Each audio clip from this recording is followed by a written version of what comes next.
While engrossed in watching TV, I was suddenly interrupted by the sound of the doorbell ringing.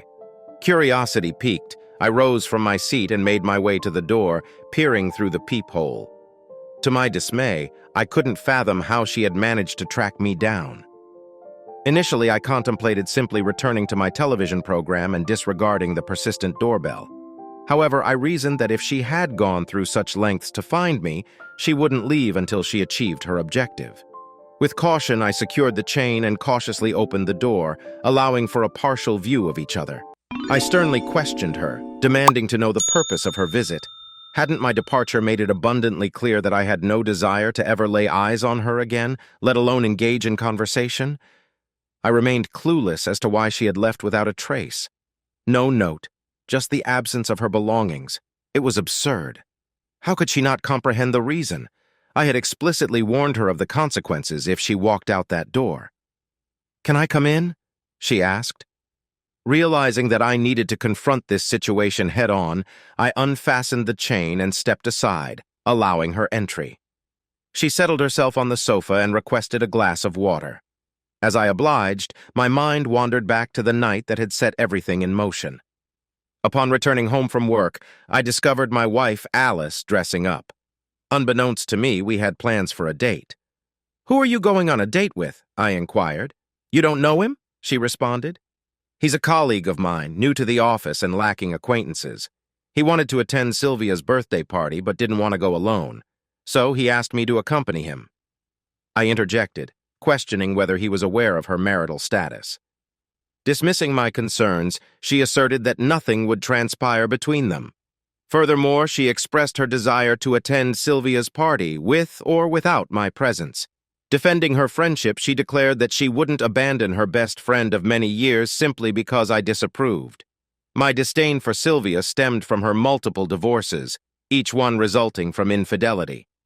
I have a strong aversion to attending her gatherings due to the presence of illegal substances. It seems that you believe that because she engaged in infidelity, I will follow suit. Given my close association with her, I can understand why you would think that. However, take a moment to reflect on your own actions.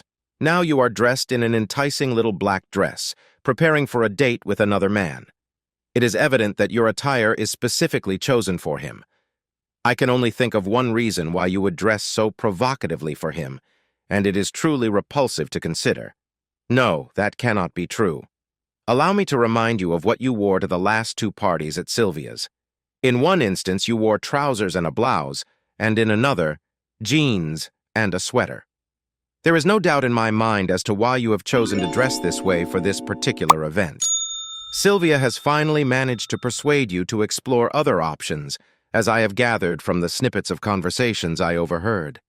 I am aware that she has been attempting to involve you in her questionable activities for years, and it seems she has finally succeeded. You are mistaken. It is not what you think at all. It would be quite simple to prove that I am mistaken. Please reconsider attending the party. Stay here with me instead. I cannot do that. Todd is relying on me, and he holds a greater importance in your life than I do. All I can say to Alice is that if you leave, your marriage will be in jeopardy. Don't be absurd. It will not harm us in any way. "Don't wait for me," she said, making her way towards the door. "Goodbye, Alice," I uttered as she exited. I believe she sensed the finality in my tone, hesitating for a brief moment before walking away. Did I overreact? I do not believe so. I was close friends with many of the individuals in Sylvia's circle, and through them, I learned about the debauchery that unfolded at her parties once those who did not wish to partake had left. It became a scene of orgies. Although Alice may not have been actively participating, I suspected that she was present, observing. I also overheard Sylvia urging Alice to forget about the person she was married to and join in. Alice always responded affirmatively, expressing her desire to participate, but she refrained because I did not partake. My involvement in I dedicated countless hours attempting to persuade Alice to end her relationship with Sylvia and cease attending her gatherings. However, due to her strong bond with her best friend, I was never successful in achieving this. Throughout the evening, I pondered over what actions I should take. Divorce crossed my mind, but I was uncertain if Alice would be unfaithful. Nevertheless, Could I continue living with her considering her disrespectful attitude of leaving me, Sam, behind? I believed I had shared 7 wonderful years with her, although the only downside was her constant association with Sylvia, whom I simply could not tolerate. In my opinion, Sylvia was nothing more than trash, and Alice was well aware of my sentiments. My slumber was interrupted by the ringing of the phone on the bedside table. As I sat up, I glanced at the alarm clock and questioned who would call me at such an hour, 1 in the morning. "Hello?" I answered. "Hey, idiot! Did I wake you up?" Sylvia's voice sneered. Irritated, I replied, "What do you want?"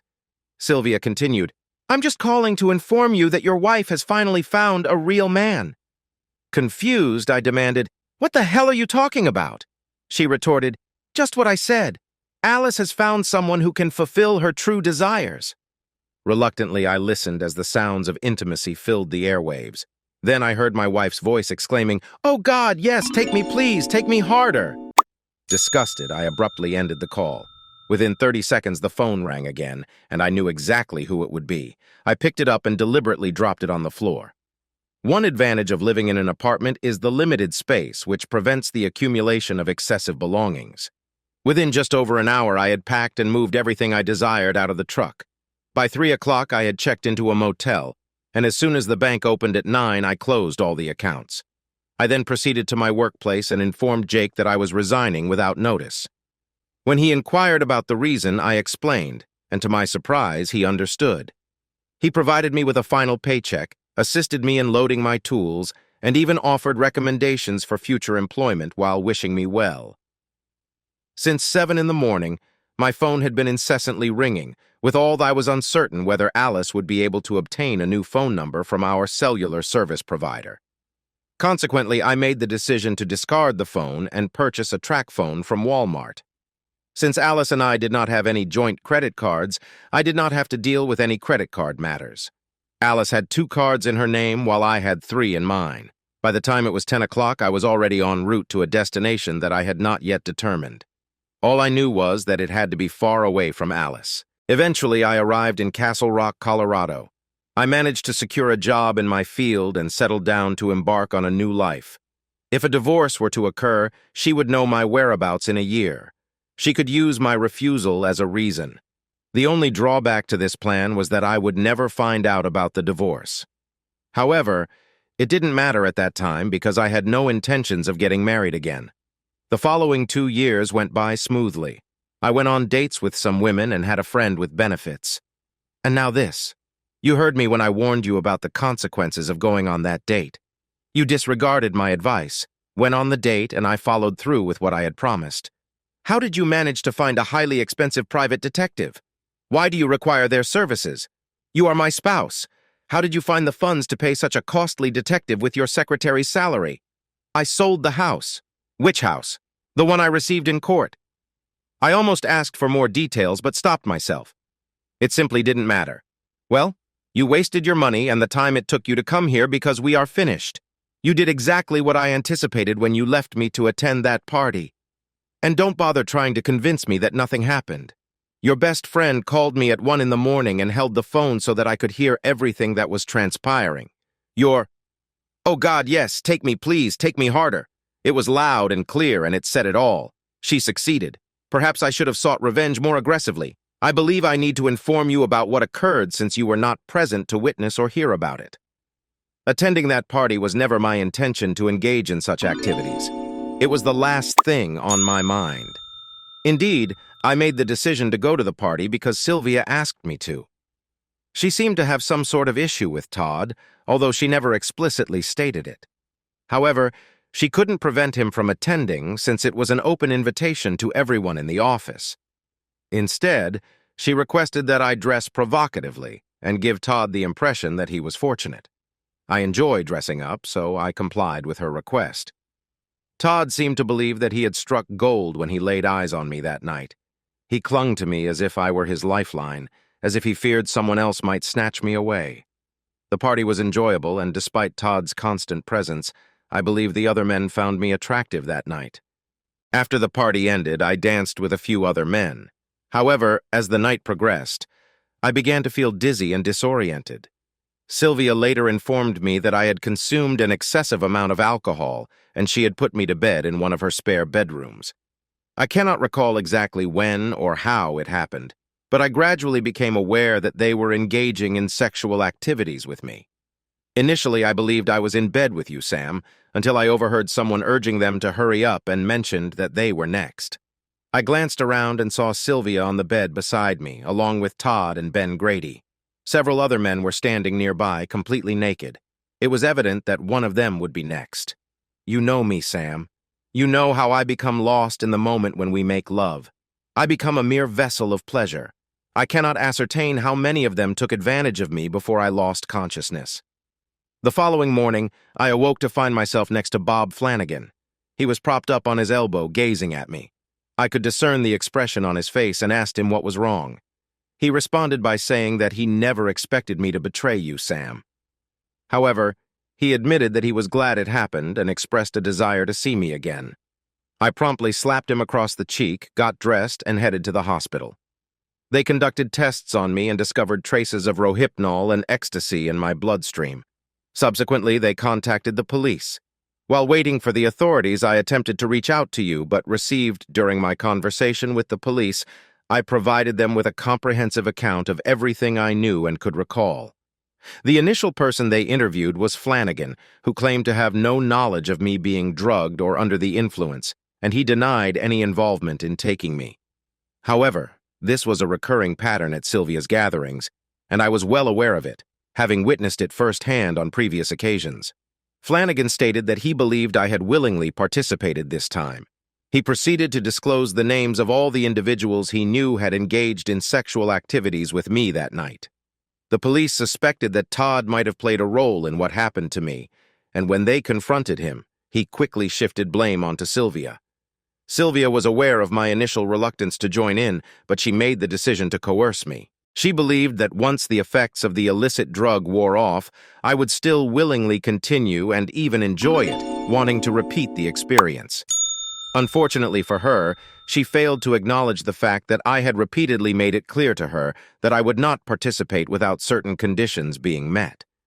Consequently, as soon as I was discharged from the hospital and the police officer escorted me home, I realized why I couldn't reach out to you. Overwhelmed with emotions, I broke down and spent 2 days in tears. Eventually, I sought legal representation and filed lawsuits against everyone present at that party who had violated me.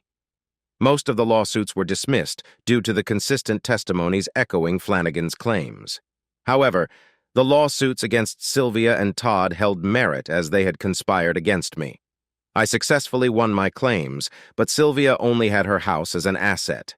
They proposed that I agree to take ownership of it since she owed $30,000 on the property. With the compensation I received from Todd, I was able to pay off the remaining debt and subsequently sold the house. Once I had the funds from the sale, I hired a private investigator, leading me to where I am now. You have expended your resources on a private detective and invested time to be here, but for what purpose? So that we can reunite. I love you and belong to you. It would be wiser for you to allocate your funds towards obtaining legal assistance for a divorce. You have the option to utilize abandonment as a foundation. I have no desire to divorce Sam. Your desires or lack thereof hold no significance to me anymore, Alice. I did not act of my own volition, Sam.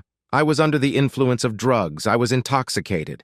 However, you willingly walked out the door despite my warning that doing so would mean the end of our marriage. Well, you disregarded my words and left just as I did. I should have informed you that you wasted your time and money coming here. If I want us to reconcile, I have to be present. You are not paying attention to what I am saying now about your actions that evening when you left me. Listen carefully, Alice. I do not want you to attempt to bring us back together because I do not want to. I have no desire to date a woman who is capable of what you did. Can't you comprehend that, Sam? It is you who fails to understand anything, Alice. This is not what happened with Sylvia, although I anticipated it and warned that it might occur. That is exactly what you did the moment you walked out the door to see Sylvia. It was a complete disrespect towards me that you displayed before going on a date. Don't be facetious, Sam. It will not harm us in any way. By leaving to go on a date with another man, you destroyed any chance of there being an us. Now please leave. I need to prepare for dinner. I am hungry. I will dine with you and we can converse. I will convince you that you are mistaken and that we can reconcile everything." Her words had barely subsided when the front door swung open and an incredibly beautiful blonde entered, exclaiming, "I'm home, baby. What's for dinner?" Then she noticed Alice and inquired, "Who is this? Is this Alice? You have heard me mention her once or twice. Alice, this is Beverly."